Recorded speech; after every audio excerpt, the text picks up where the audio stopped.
नमस्कार सांगमाने ओडिशा राज्य सरकारक उच्च शिक्षा विभाग अधीन थिबा स्टेट सिलेक्शन बोर्ड बा एसएसबी तरफरु 2026 मसिया पई एक बहुत बड़ नियुक्ति सुजोग आसी जाइछि। राज्यर विभिन्न नॉन गवर्नमेंट एडेड कॉलेज गुड़िकरे लाइब्रेरियन पदवी पई सरकारी विज्ञापन बाहरिछि।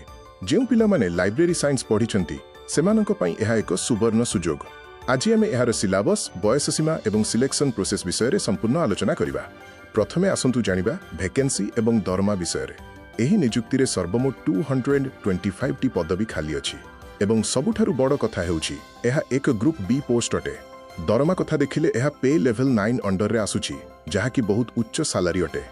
कैटेगरी हिसाब रे देखिले यूआर बा जनरल पिलांक पई 113 टी पोस्ट, एसटी पई 58, एससी पई 35 एवं एसईबीसी पिलांक पई 19 टी पोस्ट संरक्षित रहिछि।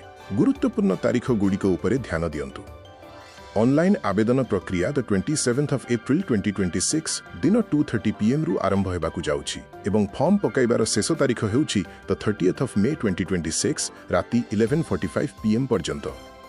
मु परामर्श देबी जे शेष दिन पर्यंत अपेक्षा नकरी आरंभ रु ही फॉर्म पूर्ण कर दियंतु कारण वेबसाइट सर्भर बहुत बिजी रही थाए। एबे आलोचना करिबा योग्यता बा एजुकेशनल क्वालिफिकेशन विषय रे।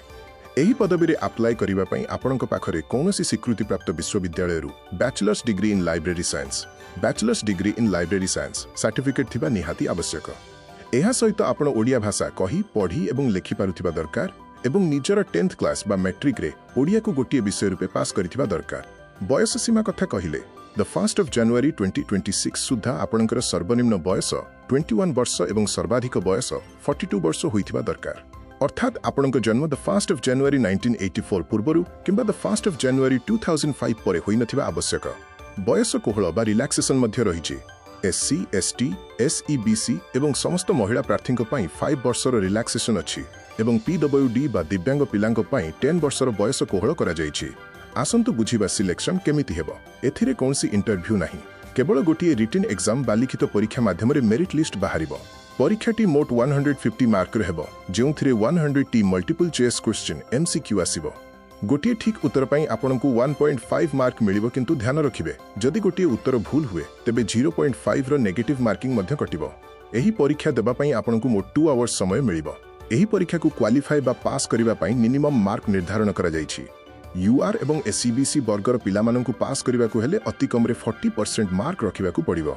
सेहीपरि एससी, एसटी एवं पीडब्ल्यूडी कैटेगोरी पिलामानंकु पास करिबा पई मिनिमम 30% मार्क रखिबाकु हेबो। फॉर्म पकाइबा पई एप्लिकेशन फीस उपरे नजर पकाइदेबा। अणसंरक्षित बा यूआर एवं एसईबीसी प्रार्थी मानक पई एप्लिकेशन फीस हेउची 500 टंका किंतु एससी, एसटी एवं समस्त पीडब्ल्यूडी प्रार्थी मानकु केवल 200 टंका फीस देबाकु पड़िबो। एही टंका को आपण केवल ऑनलाइन माध्यम रे क्रेडिट कार्ड, डेबिट कार्ड किंबा यूपीआई द्वारा पेमेंट करि परिबे। ऑफलाइन पेमेंट ग्रहण करा जिवो नाही। फॉर्म अप्लाई कला बेले गोटिए कथा ध्यान देबे, निजर समस्त डॉक्यूमेंट जेपरि कि डिग्री सर्टिफिकेट, कास्ट सर्टिफिकेट एवं फोटो सिग्नेचर सठिक साइज रे अपलोड करिवे नहेले फॉर्म रिजेक्ट होई जिवो। अप्लाई सरिबा परे फॉर्म एवं पेमेंट रिसिप्ट रो गोटिए प्रिंट आउट निश्चय बाहर करि पाखरे रखिबे जहा कि डॉक्यूमेंट वेरिफिकेशन समय रे कामरे आसीबो। तेबे आउ डेरी काहे कि संग माने निजर पाठ पढ़ा जोरदार करंतु एवं द 30th of May पूर्वरु स्क्रीन रे थिबा ऑफिशियल वेबसाइट www.ssbodisa.ac.in को जाई निजर आवेदन करंतु। जदि आपनकर कोनोसी डाउट अछि तेबे कमेंट रे पचारंतु। वीडियो भलो लागिथिले निश्चय लाइक करंतु एवं ओडिशा सरकारक समस्त नुआ चाकरी खबर सबुठारु प्रथमे पाइबा पई हम चैनल को सब्सक्राइब करि दियंतु। जय जगन्नाथ।